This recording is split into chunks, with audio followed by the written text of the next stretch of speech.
У нас в Волжской Булгарии были славяне.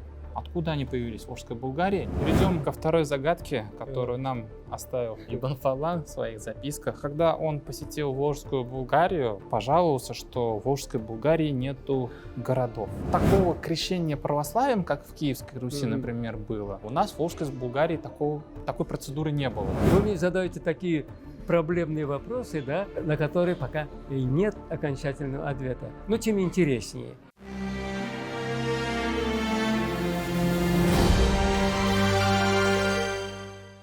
Уважаемые подписчики, комментаторы и зрители канала Татары Мира, сегодня у меня будет интервью, беседа с нашим археологом, историком Фаязом Хозиным.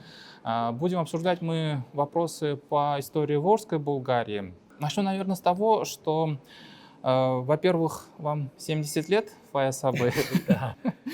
Вот, 70 лет. Когда у вас день рождения было, получается? 1 августа я. 1 августа. 1 августа 51 года. 51 года. Фаяз Абы, вот, честно говоря, жалко, что вам 70 лет, потому что надо было мне с вами видео записывать, когда вам было 60, 65, там, 55 лет. Ну ладно, в общем, постараюсь наверстать упущенное, и давайте мы с вами запишем интересную беседу. Вот интерес к Волжской Булгарии. На днях я изучил, наверное, основной источник исторический по истории Волжской Булгарии, записки Ибн Фадлана, которые он оставил. И я призадумался. В принципе, он оставил нам, как мне кажется, 3 важные загадки по истории Волжской Булгарии. Первая загадка, наверное, заключается в том, что он называет правителя Волжской Булгарии Алмуша и его сына Аль-Хасана правителями русов. Кто это такие? Соколибы, то есть славяне. У нас в Волжской Булгарии были славяне. Откуда они появились в Волжской Булгарии? И отсюда, наверное, уже выходит более глобальная проблема, которая касается вопроса именковской культуры. Да. Потому что по именковской культуре у археологов идет дискуссия.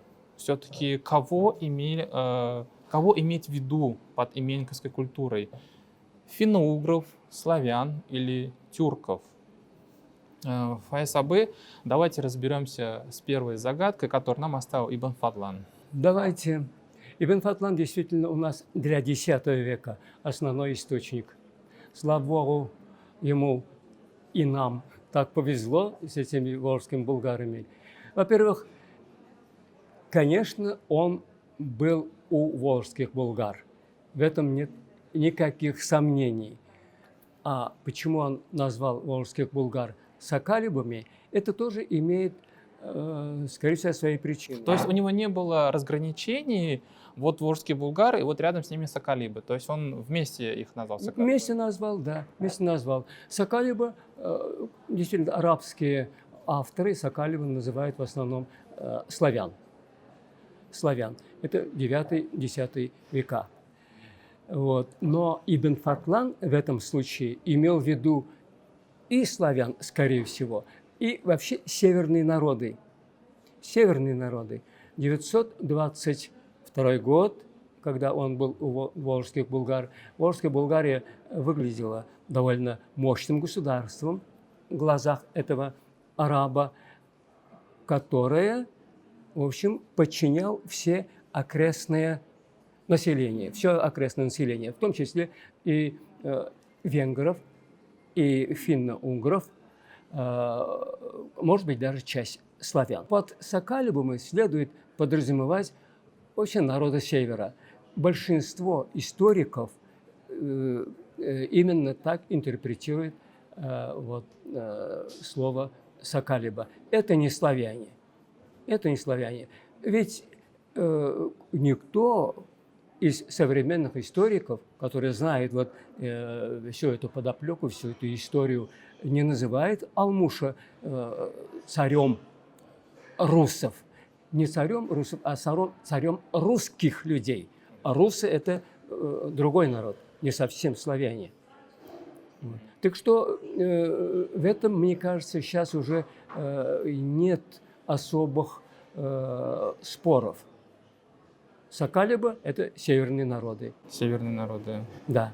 А что говорит археология по этому поводу, вот именно времен Ибн Фадлана, то есть X век? Есть ли какие-то следы, может быть, славянской общины, например, в Волжской Булгарии? Для X века мы не знаем никаких следов, можно сказать, археологических следов славян. Конечно, отдельные находки встречаются. Находки встречаются, это так должно быть, потому что славяне наши, волжских булгар, соседи, постоянно общались, постоянно торговали, и в результате попадали отдельные вещи на булгарские земли. Это не свидетельство того, что они здесь жили постоянно и большими группами. А еще какие-то арабские источники или авторы упоминают про соколибов, или мы только вот по Ибн Фадлагу? Соколибы вообще многие упоминают, но опять-таки не в связи с волжскими булгарами, а вообще соколибы – это значит славяне. Вот. Только не в связи, а в связи упоминает вот Ибн Фадлан и, конечно, подразумевает кучу других народов. Народа севера. Вот. Вот такими большими землями владел наш Алмуш-хан.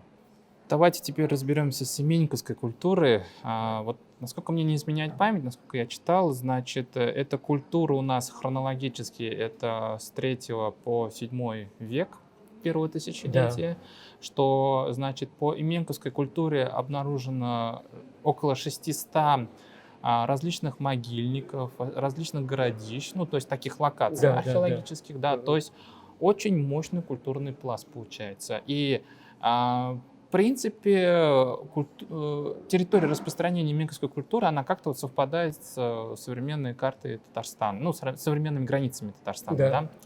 Вот давайте разбираться, потому что, в принципе, вот в интернете есть очень много видеоматериалов, рассуждений авторов, историков, которые говорят, что именниковская культура — это, значит, славяне, это праславяне.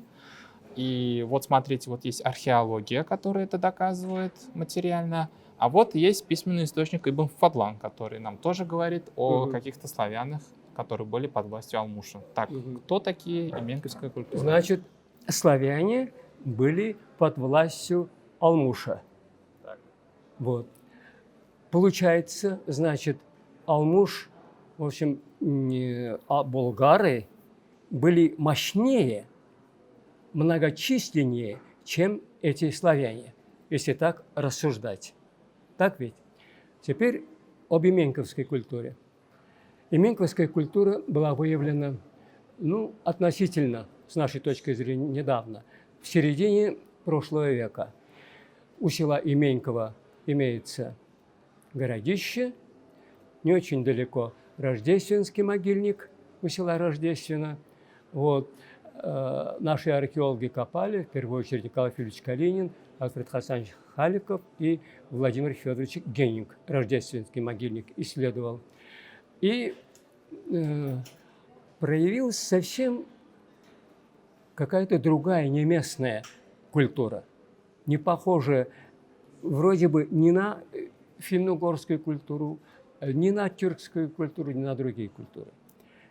Очень большие споры пошли и дискуссии по этому поводу. Самый первый исследователь Николай Филиппович Калинин, Альфред Хасанович был еще молодой, он высказался в первую очередь. Именьковцы – это буртасы, то бишь тюрки. Чуть позже эту точку зрения поддержал другой археолог Геник Владимир Федорович.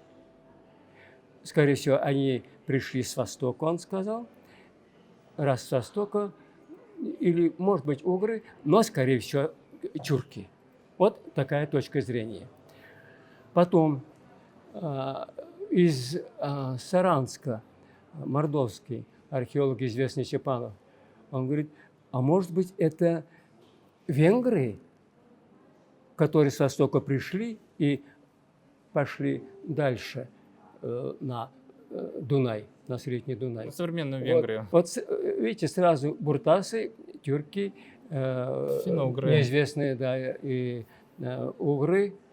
В то же время возникла еще одна, уже третья или четвертая точка зрения. Скорее всего, финно-угры мы просто очень плохо знаем пока финно-угорскую культуру, а это вот вариант финно-угорской культуры. Это самое. Потом все-таки в основном это казанские археологи вот, придерживались точки зрения о тюркоязычности населения именковской культуры. Но Алексей Петрович Смирнов, московский археолог, это тот археолог, который очень долго исследовал Сувар и Болгарское городище. У него была интересная точка зрения, которая опять всплыла где-то в 70-х, 80-х годах. Культура именковцев своеобразная. Лепная керамика, очень похожая на славянскую, грубая такая, с шамотом, без орнамента. Потом обряд погребения. Да, обряд погребения, кстати говоря. Я читал, что они Кремация. там сжигали. Сжигали, да. А это было не свойственно другим культурам? Известно по письменным источникам, и древние тюрки, в общем-то, сжигали. У них тоже была кремация. Но все равно сейчас уже доподлинно известно, что от древнетюркской культуры отличался вот этот погребальный обряд этих именковцев. Это, в общем-то, похож, скорее всего, на культуру древних славян. Но в последующем вот эта точка зрения или была забыта, или, во всяком случае, больно не ссылались на авторитет Алексея Петровича Смирнова.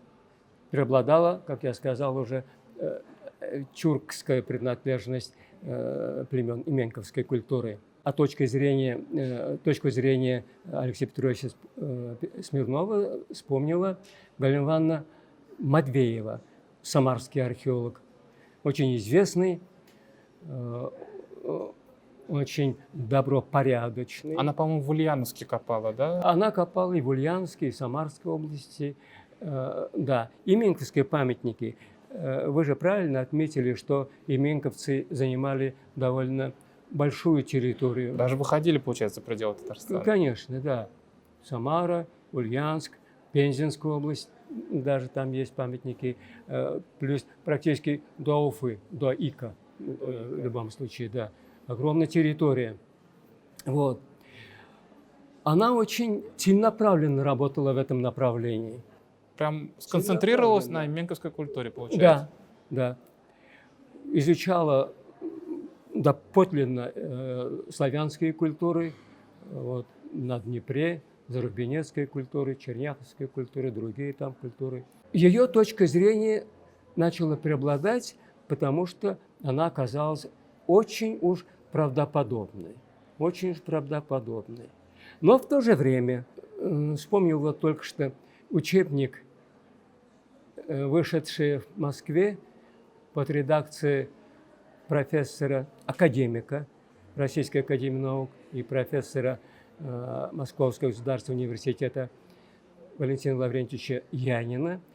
И там о древних славянах написано так. Славяне появились на территории Восточной Европы в конце V века или в начале VI века. Скорее всего, в конце V века. Эта культура называется пражская, от слова «Прага». Древняя прародина славян – это бассейн между Одером и Вислой, территория Польши и Чехии. Вот оттуда они в это время, в конце V века, начали продвижение в юго-восточном направлении и оказались на Днепре. На Днепре. То есть рубеж V-VI веков. Плюс еще. Это очень слабая культура, слабые племена, потому что у них практически крупных городов не было. городища есть, и то малочисленные. А что вот имеется в виду под городищами? Вот вы можете сказать человеку, который... Это крепости. Небольшие крепости. Небольшие крепости. А сколько да. дворов может быть? Ну, 15-20. Ага. Небольшие крепости. Потом селище. Селище тоже с небольшим культурным слоем. Вещей очень мало. Селище это, наверное, без Это уже стен. без укреплений. Без стен. Без укреплений, но они и меньше площадью. Если городища имели площадь от 2 до 10 гектаров, это тоже небольшая площадь по сравнению с болгарскими. Вот. А селище еще меньше, ну, до 1 гектара или даже меньше. Во всяком случае, где-то 5-6 дворов, если не меньше. Вот. И у меня возникает вопрос, вот как эта славянская группа, маломощная, появившаяся здесь на Днепре в V-VI веках, продвинулась дальше на восток и заняла эти обширные земли. Более 600 археологических памятников известно. Вот. В общем, вопрос. Вот на этот вопрос археологи начали отвечать, искали ответ и нашли вроде. Вот киевская культура, возникшая чуть раньше, чем пражская. Ну, 3-4 века, допустим, да. Киевская культура, вот, раньше тоже известна была киевская культура. Как-то или не обращали внимания на этнос, а сейчас начали назвать эту культуру славянской. Но не все, даже русские археологи, согласны этим. Вот. Видите, сколько проблем даже с киевской культурой и с пражской культурой, с еменковской культурой тоже. И самое последнее время появилась еще одна интересная точка зрения. Эту точку зрения высказал наш казанский археолог, старейшина, можно сказать. Ему исполнилось... 70 лет? Не 70 лет. А это не вы? Это не я. Это Евгений Петрович Казаков. 87 лет ему сейчас. Вот. Интересная, очень оригинальная точка зрения. Скорее всего, именьковцы – это сарматы. Сарматы. То есть это и не тюрки, и не славяне, и не финно-угры, и не венгры, а это сарматы, то есть ираноязычный народ. Все может быть. У него же есть доказательства. Вот возьмите, говорит, украшения, возьмите вот эту категорию вещей, возьмите вот ту категорию вещей. Они очень похожи на сарматские. Почему мы раньше не обращали на это внимание? Подождите. Даже погребальный обряд. А вот сторонники тюркской позиции, финно-угорской, славянской, они же тоже, наверное, аргументируют позиции. Вот смотрите, вещи одинаковые, как у славян, тюрков, финно-угров. Чем тогда позиция по сарматам выделяется? Если сравнить позиции, допустим, тех, кто придерживается тюркоязычности именьковцев и славяноязычности, то мне кажется, вот откровенно говорю, да, славянская позиция сильнее, доказательнее. Но тут появилась сарматская теория Евгения Петровича Казакова, да, и тоже, в общем-то, очень интересно. Они нашли новые археологические памятники, интереснейшие, оригинальные. Не только кремация у именьковцев была, оказывается, была и ингумация. То есть они хоронили, не сжигая. То есть у них и такой вариант был? Да. И довольно много погребений уже изучено. К этой точке зрения придерживается очень молодой ученый Ренат Валеев, мой ученик. Он тоже убежден, что, скорее всего, корни именьковцев надо искать среди поздних сармат, которые были или вытеснены, или уничтожены практически. Раньше так считалось. Вот. Они, скорее всего, ушли с насиженных мест, этой поздней сарматы. Вот. Часть смешалась, Гунны, сарматы, сейчас есть и такой термин появился. Сарматы, перенявшие много от гуннов. Сарматы, говорившие на тюркском языке. Все может быть. Все может быть. Сарматы исчезли, но на их месте они нашли продолжение в культуре Алан. Аланы, Осетия, Алания, это же потомки сармат. А аланы – это основное, наряду с болгарами, население Хазарии. Хазария – тюркское государство. Живя среди тюрков, в тюркском государстве, естественно, сарматы были или двуязычными, или часть даже забыла свой язык, переняла тюркский язык. Вот интересная точка зрения появилась. Поэтому потом очень настаивает на своем славянском происхождении именковцев, конечно, понятно, русские историографии, русские ученые. Вот я перечислил всех русских исследователей, да. Дискуссия до сих пор еще продолжается. Интересная дискуссия, надо копать, надо, не надо отказываться от тюркской или сарматской принадлежности именковцев, не надо отказываться от славянской принадлежности, пусть они существуют. Так бывает. Долгое время сосуществуют вот разные теории происхождения. Поэтому потом ведь, знаете, хорошо, вот булгары пришли в конце VII века, здесь вся территория, которая потом станет болгарской, занята славянами. Булгар, в общем, не очень много было. Ранние булгары, памятники ранних булгар малочисленны.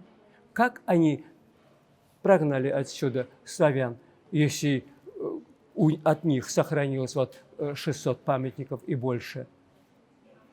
Это же культура довольно, если сравнить вот ту культуру, которая славян, которая на Днепре, и нашу культуру, у нас ведь гораздо прогрессивнее, можно сказать, потому что они занимались земледелием, они впервые начали употреблять, применять в земледелии саху, пашенное земледелие. Вот. Они даже приблизились к чеканке монет, можно сказать, у них денежные единицы были из металла.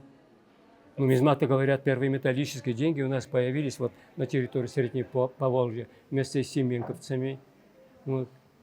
В общем-то, довольно мощные у них и крепости, городища, и селища.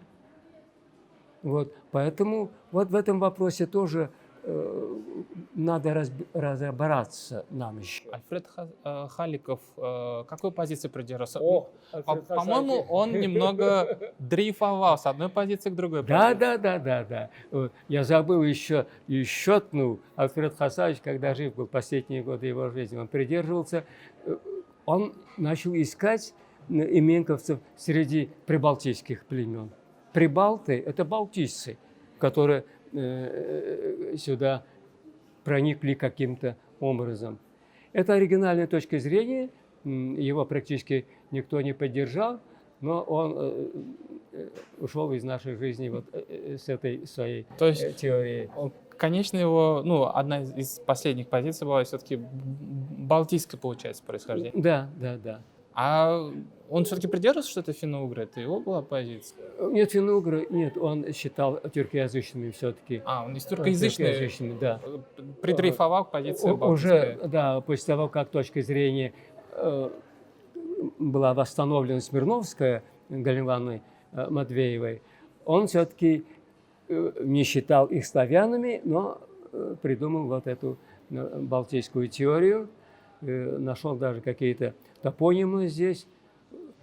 Уфа, Упа, допустим, это, говорит, не тюркское слово, а балтийское, балтийского происхождения. Вот. Не знаю, один бог знает, во всяком случае, это интересно все-таки, чем этот наш спор закончится. Сегодня именьковскую культуру у нас в Татарстане изучают. Сегодня есть новые находки, новые там Знаете, могильники, у может нас быть. вот кроме Евгения Петровича, он уже сейчас не копает, естественно, он преклонный возраст. Ренат Рафаэльевич Валеев занимается этой темой, но пока вот целенаправленных исследований нет. Мы изучаем точки зрения других, тех, которые считают именьковцев славянами, а такого целенаправленного изучения, к сожалению, нет. А исследователи, наши русские коллеги, они идут еще дальше. Они говорят, допустим, наш очень хороший друг, можно сказать даже, он очень помог определением возраста Казани, Валентин Васильевич Щедов, академик Российской академии наук. Он считал, что Волжскую Булгарию создали практически русы, то есть славяне. Вот опираясь на новую точку зрения, на точку зрения Галины Ивановны Матвеевой, выступил сразу. Он искал какие-то топонимы, допустим, интересные. Вот, говорит, у вас Заинск, другие города на «ск». Я говорю, не только города, но и деревни у нас по-русски заканчиваются на «ск». Но это, он говорит, это доподлинно древние русские суффиксы, допустим. Я говорю, нет, по-татарски ведь не Заинск, по-татарски это Зай, Чай, Шай, это река, речка, родник означает. Вот. Потом говорю, а почему, если здесь русские преобладали и Волжскую Булгарию создали, ну, наряду, может быть, с булгарами, культура восточная, а не славянская. Совершенно восточная культура, культура исламская, мусульманская культура. Вот. И потом ведь антропология тоже у нас различается. Антропология булгар совершенно другая. Строение черепа, лица. Но это не славянское. Значит, в этом вопросе тоже очень надо быть осторожным и не надо превращать всю нашу культуру на славянскую. Какое-то прям эпатажное мнение было высказано этим археологом, честно говоря. Да. Ну, прям на сенсацию тянет. Нет, в общем-то, те, кто мыслит объективно, они пока придерживаются вот такого мнения. Изучать надо. Не утверждают вот окончательно, да, булгары – это славяне, или Волжская Булгария – это государство, созданное славянами, или именьковская культура славяне. Я считаю, славяне, они, скорее всего, были. Потому что ведь общались, древние народы общались, проникали на территории друг друга. Да. Ущелий Общались, нет, конечно, равнины. конечно. На лошадь сел, перебежал. Вот именно. Мы никогда... Почему между народами, простыми народами, войн никогда не бывает? Войны начинают вожди, предводители, потому что они знают друг друга. Эти народы, эти племена, в конце концов, да, они общались, они в дружбе жили постоянно. У них у всех одна и та же цель – жить хорошо, воспитывать детей и дальше. Вот. Зачем делить? Даже сейчас пустующих земель полно, а в те времена тем более за земли воевали? Нет. Так что вот этот вопрос очень щепетильный, конечно, но, мне кажется, изучать надо. Изучать надо без таких вот преувеличений субъективизма, так сказать. Перейдем ко второй загадке, которую нам оставил Ибн Фаллан в своих записках. В общем, когда он посетил Волжскую Булгарию, он, ну, это чувствуется по тексту, пожаловался, что в Волжской Булгарии нету городов. Вот так вот. То, что он был он был в какой-то ставке, видимо, Алмуша. Мгм. Видел там, значит, небольшой базар, да, там Мгм. строение, наверное, чуть более-менее похожее на мечеть, ну, с минаретом. И как бы все. Вот были ли в Волжской Булгарии города во времена Ибн Фадлана, ну и, может быть, какие-то последующие времена после его прибытия? Давайте вот разберемся с городской культурой Волжской Булгарии. Была ли она? Давайте. Во-первых, Ибн Фатлан просто о городах не упоминал. Были или не были города. Раз не упоминал, значит, городов не было. Может, просто Получается так, по Ибн Фатлану, да, если взять вот этот источник. Может, он просто не видел их? Может быть, может быть. У нас имеется еще два источника, кроме Ибн Фатлана. Один источник – это Ибн Русте, тоже восточный историк. Ибн Русте. Он написал свой труд, это доказал известный академик еще в 50-х годах, Крачковский. Значит, Крачковский доказал, определил время написания произведения Ибн Русте 903-912 годы. То есть начало X века. То бишь до Ибн Фатлана еще. До Ибн Фатлана. Его многие знают, и наши слушатели, уверен. Ибн Русте пишет, у булгар, говорит, есть селение, села, сельское поселение, а в них мечети, а при мечетях медресе с имамами и муэдзинами. Вот. То бишь, в это время у них были, будем считать, постоянные поселения. Булгары уже не кочевали, а вели оседлый образ жизни.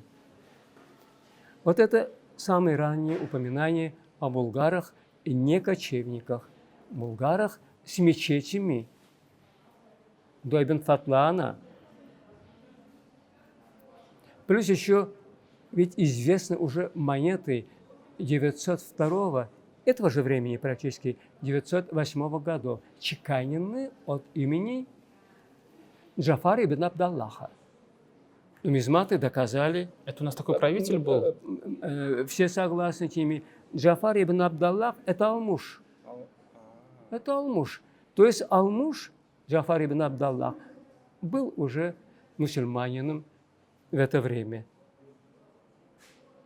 До Ибн Фатлана получается, да? Значит, первый источник у нас, если пойдем по хронологии, Ибн Русте, второй источник Ибн Фатлан, потом есть еще Ал-Балхи. Ал-Балхи умер в 934 году. То есть спустя некоторое время после Ибн Фатлана. Ибн Фатлан не видел городов, а спустя, сколько там получается, 10 слишком лет, да? Его произведение написано не в 930-х годах Ал-Балхи, а чуть раньше даже, считается во всяком случае. Ал-Балхи пишет, булгар, имя страны и имя города, в котором соборная мечеть,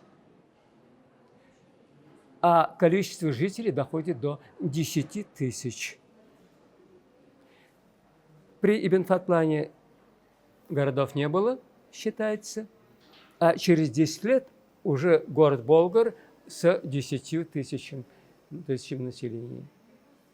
Недалеко от этого города, говорит, лежит другой город, Сувар.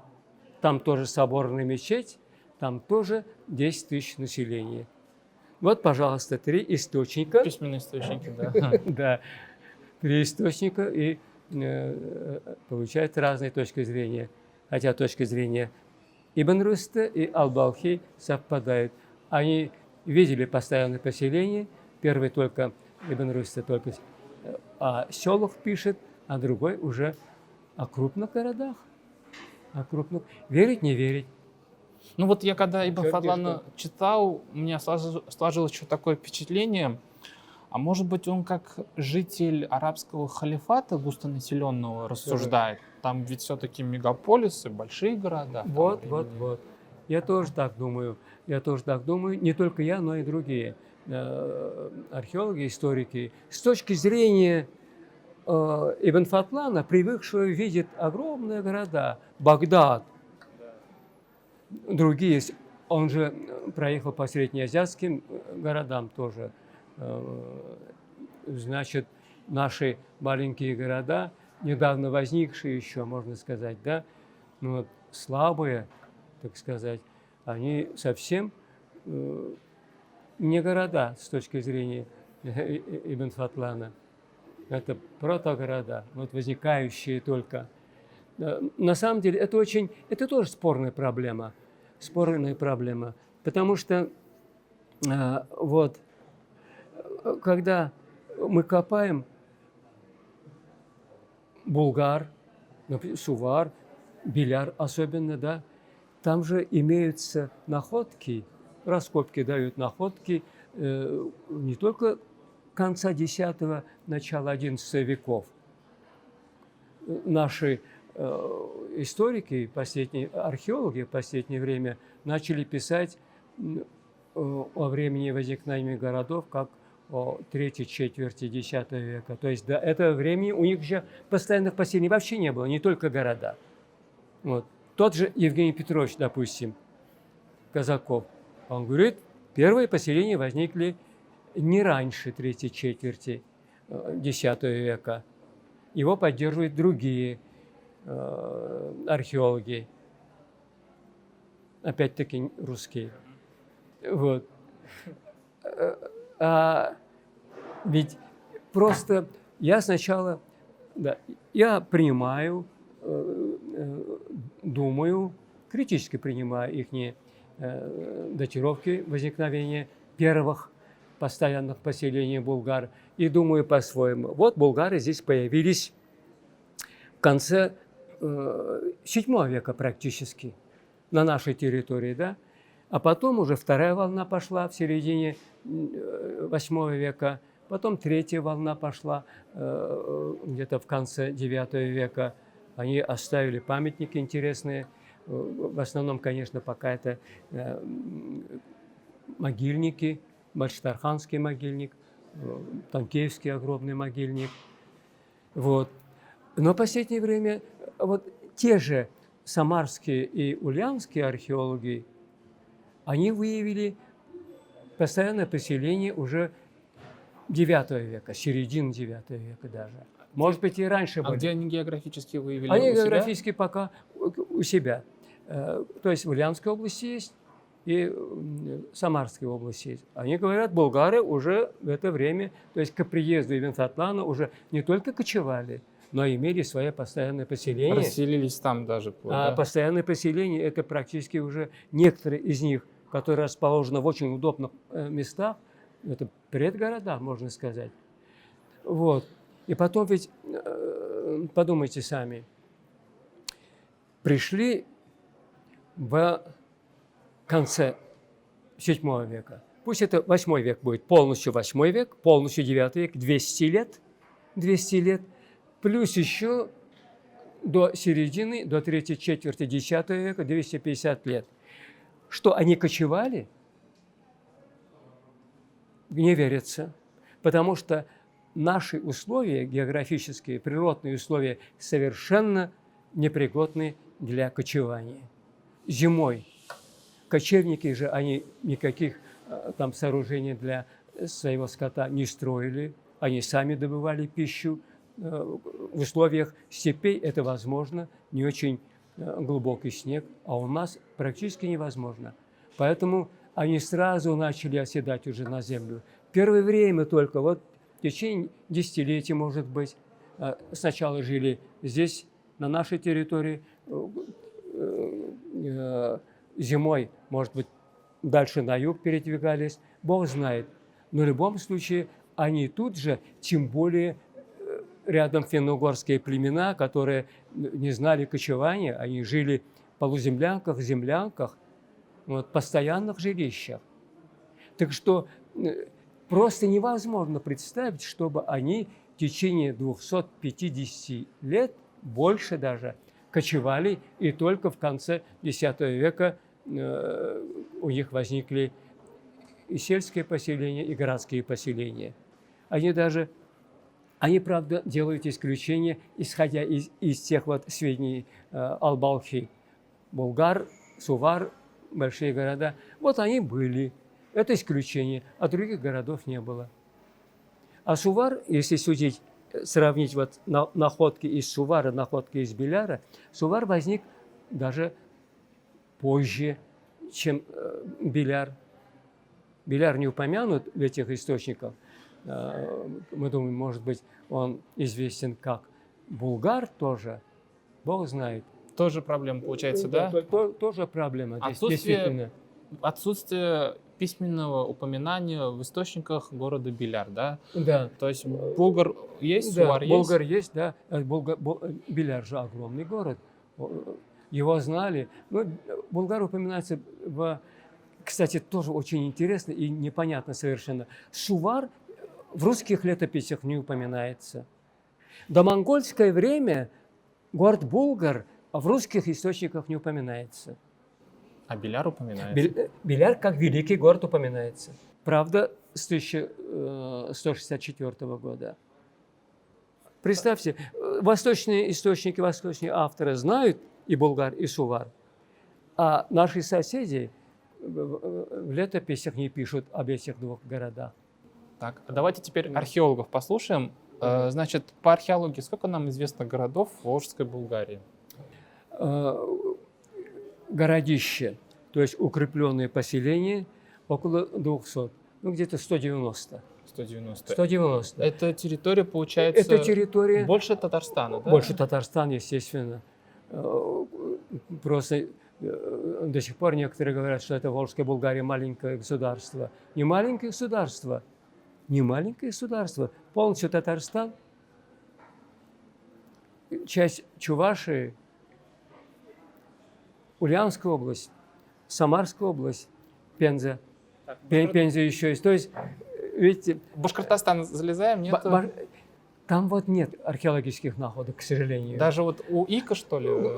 У Ика, в наших восточных районах у нас, вот в Мензелинском районе, в Актанежском районе, в Мусимовском районе, там много памятников. Вот. Дальше уже мы не знаем. Или там, может быть, никто не искал, ну, хотя, скорее всего, нет. Но по письменным источникам вот эта территория, даже вот Урал, река Урал, Джаек, вот эта территория находилась под протекторатом булгар. Потому что ведь когда впервые они, не впервые, конечно, в 1223 году до Самарской Руки практически монголо-татары поднялись, потом в 1229 году булгары и монголы встретились на Джаеке, то есть на реке Урал. Вот. Почему? Откуда появились булгары? Значит, это их земли. Да? Может быть, они там кочевали, там все-таки степь. Вот. Или скот держали, пасли. Вот вопрос интересует. Город Саксин, вот ваше мнение, это был действительно южный форпост Волжской Булгарии? Южный форпост все-таки, южный форпост, это мы считаем на Самарской Луке. Муромский городок. Некоторые путают с городом Муромом, Владимирская область, да? Это, не знаю, откуда это название, Альфред Хасанович как-то говорил, это, скорее всего, Мюрен. Это просто, ему так показалось. Татары Муром говорили Мюрен. Иногда мы так и пишем даже, вот Мюрен. Это большой город, больше 400 гектаров. Это второй город после Беляра по значимости, так сказать. Вот это самое южное, на южной границе Волжской Булгарии. А что касается Саксина, это опять интересная проблема, потому что вот я примерно обрисовал территорию Волжской Булгарии, да? такие-то области и республики, современная территория. В Пермской области два крупных города есть. Один из них хорошо известен – Рождественское городище. Андрей Михайлович Белавин, Наталья Борисовна Крыласова, наши пермские друзья, коллеги, археологи давно изучают этот памятник. Это, можно сказать, чисто булгарский город. Чисто булгарский город. Правда, Перми. основан, может быть, в этом районе жили родановцы, родановская культура. Это предки коми-пермяков. А материальная культура практически на 80%, там, если не больше, это булгары. То есть булгарский анклав, можно сказать. Об этом городе и восточные источники упоминают даже. Авкуль назывался город, Авкуль. Вот. Дальше. Пензенской области,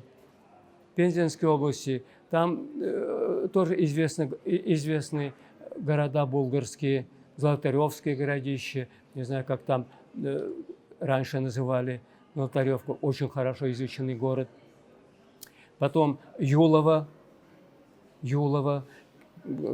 мы считаем, это центр пензенской группы булгарских археологических памятников.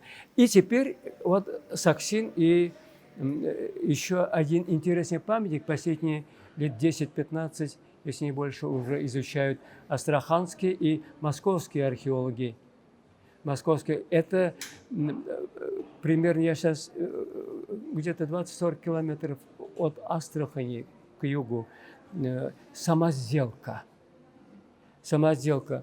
Город давно был известен, потому что там очень много было как подъемный материал. Вот идешь по земле и находишь керамику, монеты золотардунского времени.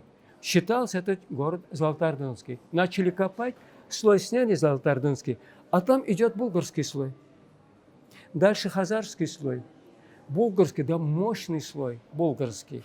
Просто на 100%, можно сказать, идентично нашим волжско-булгарским городам вот эти находки. Тоже анклавы? Получается так,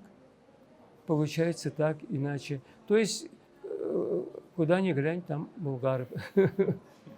Вот. Сама сделка, да. Ну, как назывался этот город? Опять-таки ведь проблема. Может, Саксин. Саксин, да, на Нижнем Поволжье, известен по письменным источникам. Там жили булгары. В том числе. Но местонахождение этого Саксина неизвестно. Может быть, Саксин и есть вот это самоздельское городище. Но есть другая точка зрения. У нас есть еще один неизвестный город. Даже Лев Николаевич Гумилев искал его. Итиль на Нижней Волге. Итиль – столица Хазарии. Это 9-10 века. Вот. Здесь тоже есть на самоздельке вот такого времени находки. Может, это наши астраханские, московские друзья нашли остатки Итиля? Вот. Бог знает. Во всяком случае, такое предположение есть, и оно, в общем, заслуживает внимания. Давайте перейдем теперь к третьей загадке, которую нам загадал Ибн Фадлан. Принятие ислама. В чем особенность момента? Вот мы собираемся в следующем году праздновать 1100-летие с принятия ислама. Но ведь вот такого крещения православием, как в Киевской Руси, например, было, у нас в Волжской Булгарии такой процедуры не было. То есть взяли людей, согнали в реку, они там все омылись, крестились. С другой стороны, кто такой Ибн Фадлан?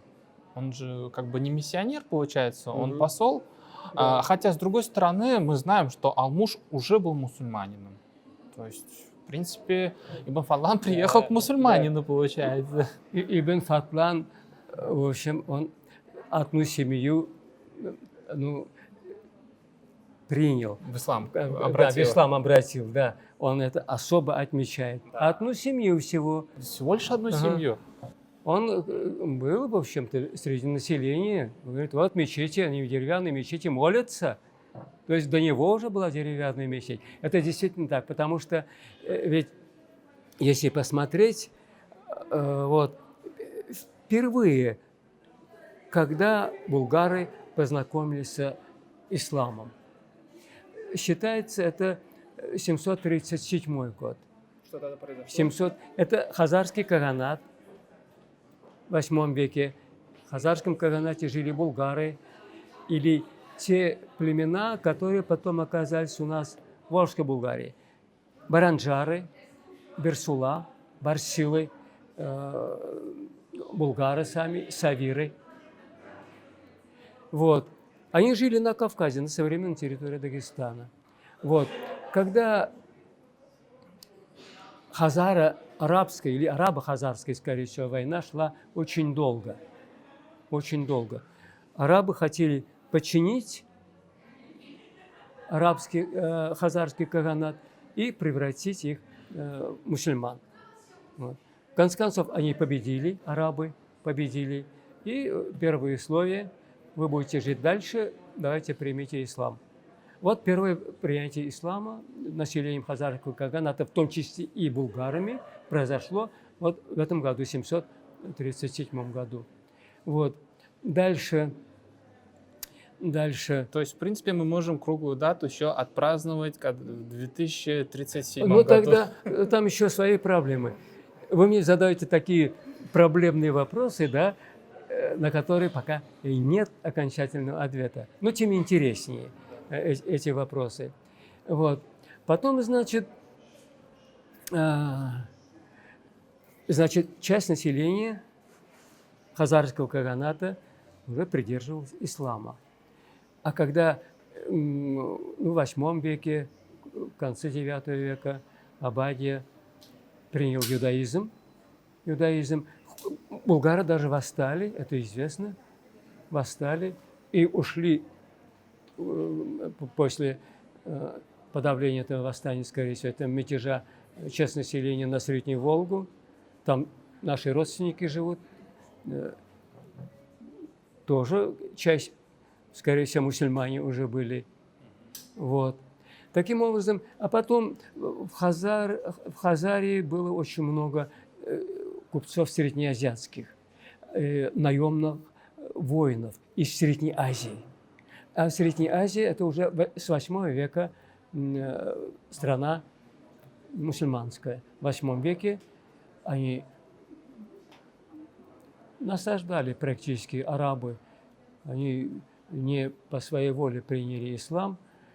Вот. Но в любом случае в 8 веке ислам там укрепился. Кстати говоря, Ибн Фадлан указывал, что здесь особенности ислама какие-то среднеазиатские. Он даже Да, это чуть ли не ошибками называл. конечно, да, действительно так было. Вот. Значит, когда Ибн Фатлан пришел, его посольство, в общем-то, не его, а даже главой посольства был Аль-Расси, Сусан Аль-Расси. Вот. Он только секретарь, но он все дела, он активный был, видимо. Аль-Расси ведь не упоминается практически. Ну, да. Да, он только себя. Своего начальника Он не сам упоминает. читал письмо, он сам раздавал подарки. Вот. Молодец в этом отношении. Вот. Таким образом, перед глазами Ибн Фатлана мусульманская страна, уже ислам, то есть Булгария. Мусульманская страна. Это действительно так, археологически подтверждается. Но были, конечно, как и везде, язычники. И среди булгар, скорее всего, были язычники. Там же и представители других народов жили. Это разношерстное, пестрое население Волжской Булгарии. Но в основном, естественно, страна тюркская, исламская. Вот. Но очень интересно вот что. Между Алмушем, Абдаллахом ханом булгарским и Ибн Фатланом постоянно возникали ссоры, Трения какие-то. трения. Почему? Потому что, вот, говорит, у нас в мечетях намаз или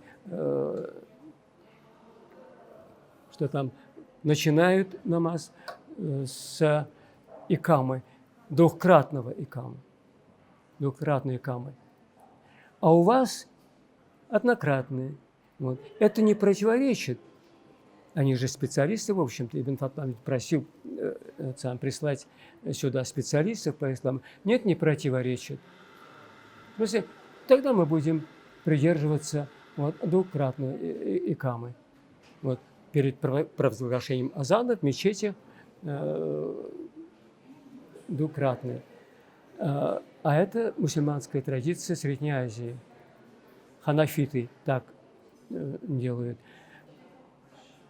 А ведь Ибн Фатлан хотел, чтобы по багдадскому, по шафийскому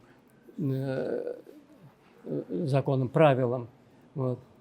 А Алмуш, он мудрый, хитрый. Нет, говорит, про себя думал, естественно, да.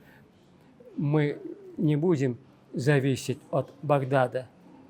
Мы лучше и раньше дружили, и будем дружить лучше в Средней Азии. Вот. То есть в этом отношении у них возник какой-то конфликт. Начал учить даже вот так надо провозглашать икаму. Вот. Там, по-моему, еще такой вопрос. По-моему, во время хутбы халифы не упоминались у нас по Волжскому. Ну, уже Алмуш дал слово. Раз приняли уже официально, можно сказать. Да? Раз вы нас признали... Да, спор он не углубил. Да, раз мы признали, будем провозглашать имя багдадского халифа. Вот. Таким образом, ну, второй вопрос, это, конечно, вот насчет денег. 4000 динаров они не привезли, конечно, по независящим от них обстоятельствам, так сказать. Алмуш-то просил благословение через эти деньги, так сказать, да, это своего рода идеологический, политический момент. Вот. Ибн Фатлан ведь не понял даже, 4000, я вижу, вы хорошо живете, очень мощное государство, зачем вам эти деньги? Эти деньги, конечно, есть у меня серебро и золото, он сказал Ибн Фатлану Алмуш. А это просто как, мы хотели получить благословение от багдадского халифа. Вот. Но все равно, мне так кажется, Ибн Фатлан не верил, что они не получили эти деньги. Деньги были у них, они как-то спрятали. Такое впечатление остается. Не верил до конца. Ибн Фатлан, то есть, описывает вот эти 4000 динаров, они были отправлены Алмушу, я правильно понимаю? Алмушу. Но халиф не дал эти деньги ему в руки. Он сказал, вот там, в какой-то области, вот, есть мой должник. Забери у него. Да. Он должен вас встретить и передать эти деньги. Вот. Они ждали, не дождались и поехали дальше. И тут, получается, Ибн Фатлан приехал, и у него спрашивают. Да, Ибн Фатлан приехал. Раз в письме написано, да. Вот, они тебе должны передать эти 4000. Не получилось, вот поэтому тоже какая-то ссора вышла. Ну, в конце концов, ведь результат положительный, с моей точки зрения. Хотя халиф, скорее всего, был не очень доволен, потому что, смотри, уже Болгария, исламская страна, плюс еще по дороге, он же посольство встречалось с другими племенами, агузами, узами, торками, башкирами. башкирдами, наверное. Башкирды, башгарды. Башгарды, да? Башгарды. А то Да. опять скажут, что там башкиры. Да, башгардами. Они тоже должны были принять ислам, в общем-то. Но не получилось. Нет, не получилось. Только Волжская Булгария. Они уже заядлые язычники. И все-таки... У них-то времени не было, Да. потому что ведь конечная цель Волжской Булгарии. И все-таки вот этот вот год, 922 год, это, ну, официально считается год принятия ислама. Но вот как мы должны понимать вот этот год? Это же не 988 год, год принятия православия в Киевской Руси. Вот как нам относиться? В истории на практике бывает часто, в общем-то. Это условно, опять-таки, дата, я считаю. Потому что действительно, археология, я сначала про археологию. Раз Волжская Булгария исламская страна уже к приезду Ибн Фатлана, а что говорит археология? Вот, мы знаем памятники языческие, то бишь могильники. Вот я сказал уже, самый известный из них Большетарханский могильник, да, где-то середины 8-го, 1-й половины 9 века. А географически это где современно сейчас Большетархан и могильник? Большетархан – это Тетюшский район. Вот. Танкеевка – это 20 километров от Болгары, Спасский район. Вот. А Большетарханский могильник – это чисто языческий. То есть 8 век, 1-й половина 9-го, языческий могильник. Правда, Альфред Хасанович потом уже могильник копали они, монографии специально. Баштарханский могильник так и называется, ранее Болгар на Волге, вышло в 1964 году. Они копали в конце 50-х, в начале 60-х годов. Вот. Потом, вот уже прямо в 90-х годах, даже перед смертью, Альфред Хасанович начал задумываться, а там, говорит, есть в Баштарханском могильнике ограбленные, так называемые, погребения без вещей. А может, они не ограблены, а просто по мусульманскому обряду погребены без вещей. Вот. Раньше считались ограбленными.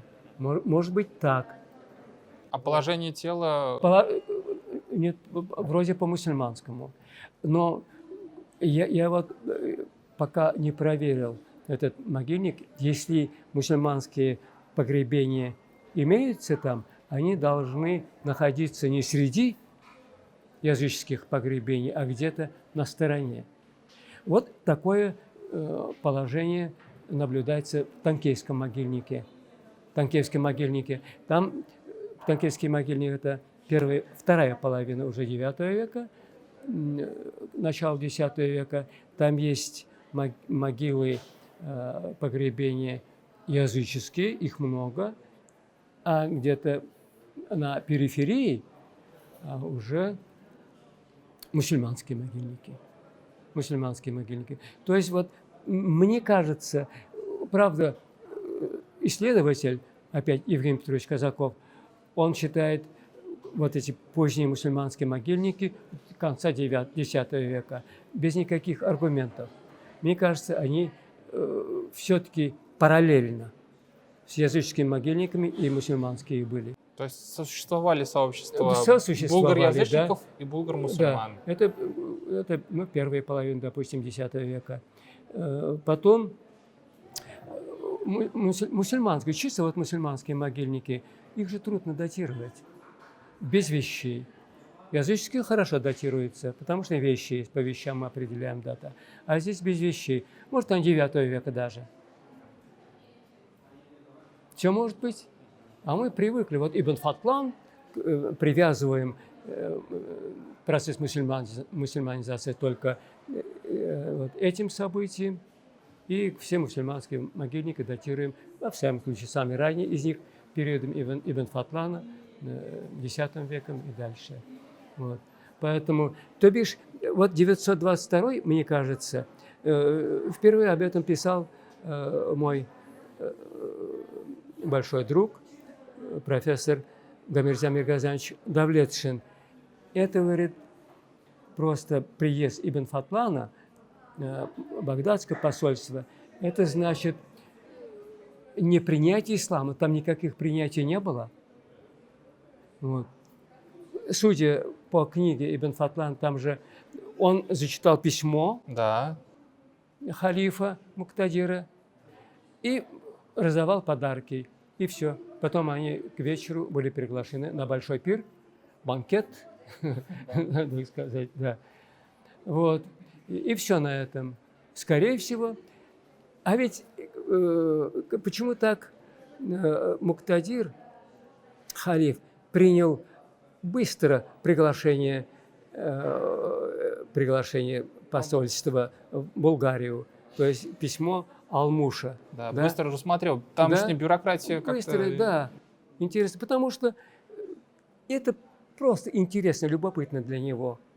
На севере какая далекая страна, между ними сколько народов, племен, между Багдадом и Булгаром, допустим, да, все они язычники, и вдруг там булгары просят прислать к ним знатоков ислама. И строителей, вторая просьба, ведь строительство мечетей плюс крепости. Вот. Это тоже интересно. Крепость. Раз, как я сказал, скорее всего, были укрепленные поселения, а тут еще крепость просит. Ну, дополнительную крепость, конечно, тоже надо. В общем, я когда углублялся в текст Ибн Фатлана, у меня сложилось впечатление, что вот эта вот дискуссия между Алмушем и Ибн Фатланом о том, как нужно исповедовать ислам, и вот этот вот тонкий момент, что во время хутбы надо упоминать халифа, и, в принципе, Алмуш сказал, да, хорошо, упомянем халифа, вообще без проблем. Проблем нет, да. Действительно. Это как бы своеобразное признание, что в 1922 году вот арабский мир, большой, аббасидский, он признал Волжскую Булгарию исламским государством. Вот поэтому... И Волжская Булгария в ответ тоже признала, да, хорошо. Да. То есть исламская цивилизация, то есть булгарская цивилизация, булгарский мир стал известен в международном масштабе уже. То есть вот, исламский мир принял Волжскую Булгарию в качестве еще одного члена исламской страны, так сказать. Вот историческое значение, мне кажется. Это чисто условная дата, но тем не менее мы должны как огромные значимость исторические явления, исторические события, это дело отметить должны. Это большой праздник для всех мусульман, не только Татарстана и России. Это же цивилизация, мусульманская цивилизация, это высокая цивилизация, это письменность, это архитектура, вообще облик культуры мусульманский, исламский. Вот. Возникла практически с принятием ислама. Вот. Поэтому этот праздник, мне кажется, мирового масштаба даже. И поэтому ведь не случайно уже готовятся. Москва, в первую очередь, мы получили приглашение, так сказать, или конференция будет, международная конференция, археологическая конференция, не историческая даже, по истории тоже там будут разные научные мероприятия. Конференция будет и у нас в Казани, Институт археологии будет организовывать.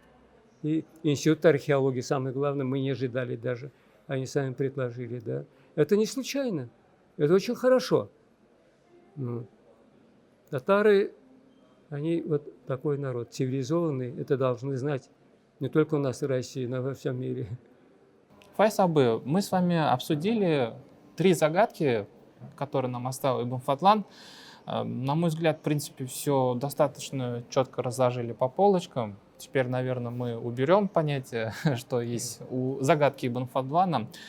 И все-таки вот ваше мнение, наверное, заключительное, как относиться к источнику Ибн Фатлану по истории Волжской Булгарии? Вот ваше мнение. Знаете, без Ибн Фатлана нет истории булгар X века. То бишь все ученые преклоняются перед величием. Он умный был очень человек, он очень наблюдательный был, он был очень объективный, самое главное, объективный.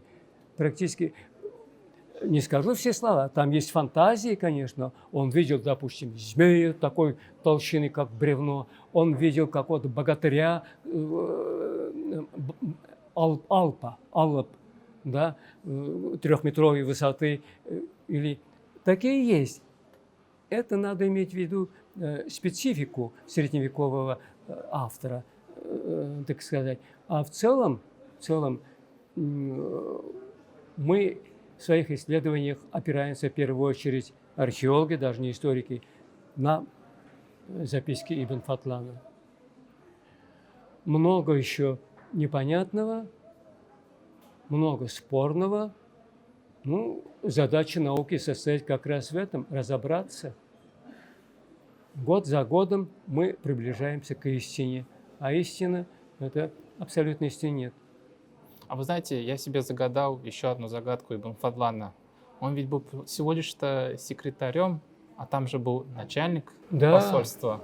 И вот он практически его не упоминает. Вот как он так мог не упомянуть своего начальника, но себя вперед выпятить и войти в историю? Мы же, ну вот спросите сегодня у любого школьника, да даже, может быть, студента исторического факультета, кто был главным в этом посольстве Ибн Фадлана?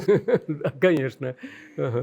Один-два раза просто упоминается он, да, действительно это загадка. Может быть, от того, что, знаете,